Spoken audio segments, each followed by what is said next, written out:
Welcome to our discussion on transitions. These have by and large been pretty much off limits, except for the occasional dissolve, or sometimes I call it a cross fade between a couple shots. For the most part, I've said stay away from them because they're the first sign of a rookie is inappropriately used transitions. Now that we're discussing them, I'm going to open that up a little bit. So before we get into some reading content, I'd like to go over a few things. Obviously, you'll see below that a cut is sometimes called a transition. So what you've been doing since Project 1, just pushing two shots next to each other, not adding anything, I don't like to call it a transition. Most people I've worked with never call that a transition. I usually reserve the word for actually adding an effect between the two shots, but you sometimes hear it that way in the literature.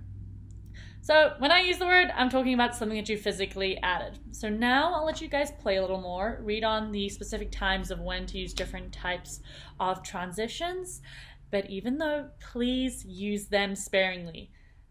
You know, even in movies like Star Wars, which is one of the transition heavy movies of the time. What was I watching the other day? I was also watching, it wasn't Shaun of the Dead. It was at World's End. That's what it was. There were a ton of these like wipe transitions. And I was like, oh my gosh, there were so many. And my friend who was watching, who's not a video producer, didn't even notice. But I was like, wow, breaking the new toy. We get it. You're a cool editor. But anyway, they're famous for it.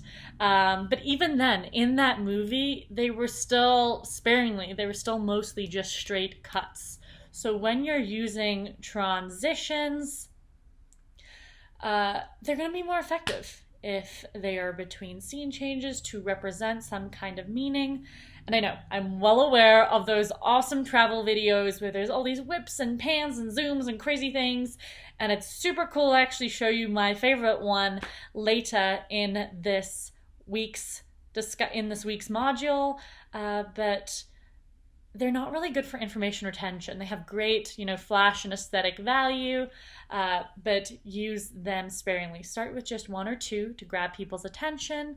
When you overuse them, people get lost in the transitions and forget your message, and they aren't really paying attention to the story you're trying to tell or the message you're trying to get across. So use them for that dramatic effect, that wow factor, but at the end of the day, you're not going to get a job based on just the cool transitions you can do.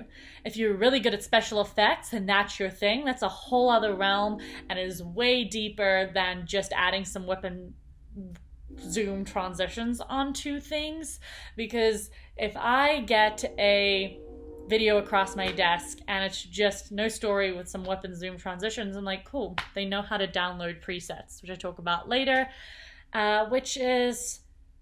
It can be challenging to do it extremely well, but to just throw one on there, it doesn't take a lot of work. So show more than that in your work. Moral of the story, I'm opening up to more creativity now. You're more experienced video editors. I want to see you play more. Just don't break your new toys. That's all I'm asking.